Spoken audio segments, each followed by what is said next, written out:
Alors la mobilité douce, c'est-à-dire le transport en bus ou évidemment en bicyclette, voire la marche à pied, c'est important. D'abord, ça peut éviter une voiture, c'est important pour l'environnement, important pour le pouvoir d'achat, et puis quand on est jeune, quand on est une personne âgée, on n'a pas toujours les moyens de se payer une voiture. Donc, il faut faire en sorte d'améliorer en permanence la qualité de ce type de service.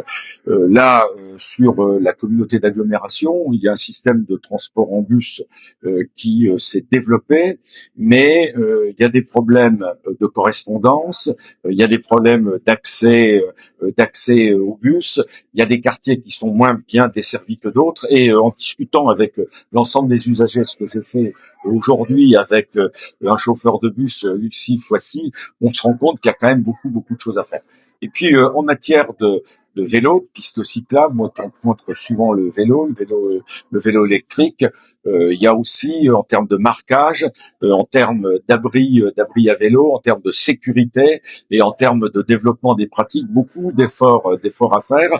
C'est vraiment ce qu'il faut faire sur Bar-le-Duc, qui est une petite ville à taille humaine, et sur la communauté d'agglomération. Et il y a vraiment une règle qu'il faut s'imposer pour faire en sorte que ça marche bien, c'est être surtout à l'écoute des besoins et des usagers.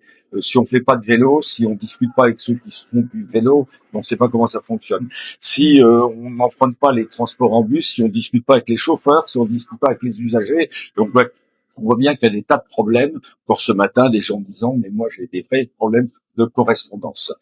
Donc c'est vraiment ce qu'il faut faire sur notre territoire, être à l'écoute pour faire en sorte d'être dans une ville encore plus humaine et une ville encore plus grande.